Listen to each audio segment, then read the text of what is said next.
We start things off from the New York Post. Trump's push fends off foe Thomas Massie Kentucky's re-election bid and latest GOP victory for president. And it was quite massive.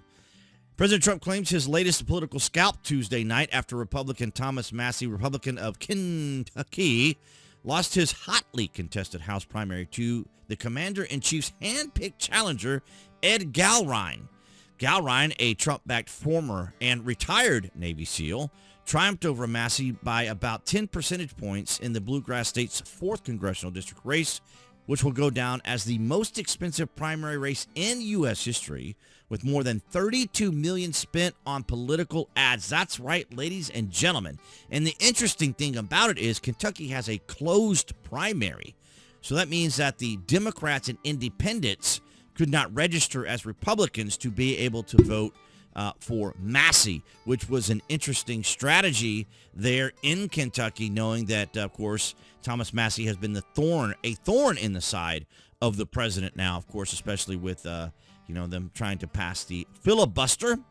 And we'll go over here to the Washington Examiner also, and, of course, this is across the board on all media here. We have the Washington Examiner. Trump-backed Ed Gallrein defeats Thomas Massie in Kentucky. So let's take a listen. Republican primary between Representative Thomas Massie and Trump-backed challenger Ed Gallrein has set a record for the most spent on a House primary race since tracking began.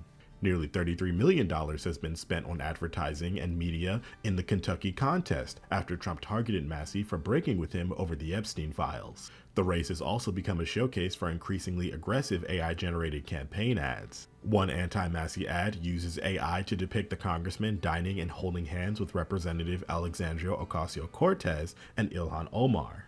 At the same time, a pro-Massie group released an AI-generated ad labeling Gallrein, quote, a woke Eddie, and portraying the retired Navy SEAL abandoning Donald Trump on a battlefield.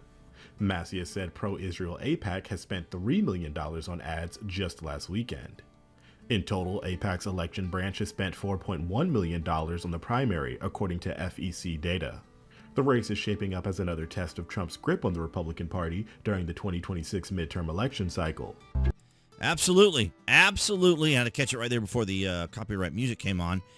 But nonetheless, many, if not all, of the Rhino and or establishment asset candidates that have run have all lost. You may have seen that across the board. And if we go over here to Ground News, you can see that it's heavily covered in the media. This was a big deal for the Democrats. This was a big deal for the left, despite it being, a Republican candidate, because, of course, he's just a Rhino, an asset.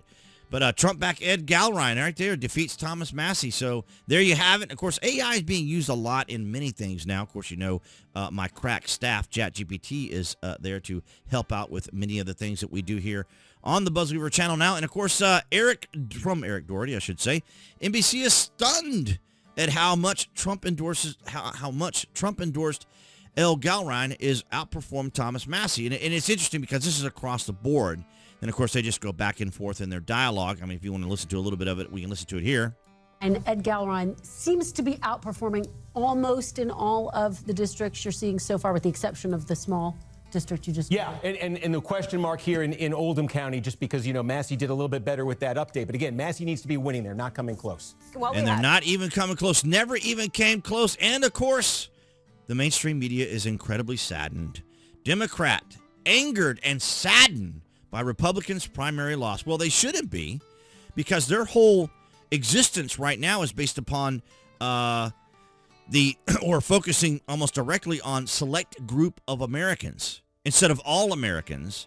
And this is why they're losing so terribly, because it's not hard for anyone to figure out that if you're only focused on a select group of people and not all Americans, it's clear that there are, levels of attention that have been obviously given to certain groups of people versus all Americans. So you can't just alienate everyone else and or force people to comply with a select group of people simply because you feel that these individuals need a certain level of protection or particular rights and this sort of thing. So it's not, and here's Ro Khanna, of course, who's a Democrat, him and Massie, and of course the whole Epstein file thing.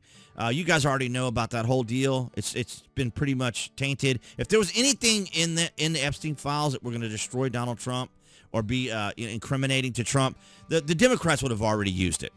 And so this is just something that continues to hang out there, continues to linger, another carrot on the stick, as it were. But also, we see here Trump-backed Andy Barr wins GOP nomination from Mitch McConnell. That's right, the turtle, Mitch, Senate seat in Kentucky. So things were going really wild in Kentucky. And so Trump changed the contours of the race when he endorsed Barr and urged businessman Nate Morris to drop out of the Republican primary. So Trump had to make some moves and some shifts, but Mitch McConnell is now also out. Andy Barr, best crowded Senate primary with help from Trump on way to replacing Mitch McConnell. And I apologize, guys, for my kind of a little bit of stammering and so forth. I got my sinuses are kicking in really badly today. So this is an extraordinary time. And as we can see here also from Ground News, not as heavily covered as Massie, because Massie was a pivotal point for the Democrats to hold off Donald Trump. And that's how the establishment works, ladies and gentlemen, is they continue to use these mechanisms and devices and their whole strategy. And Thomas Massie was an asset of theirs, and it's quite clear if no one was aware of it. But many of you here, of course, are astute. You guys are aware. You guys know.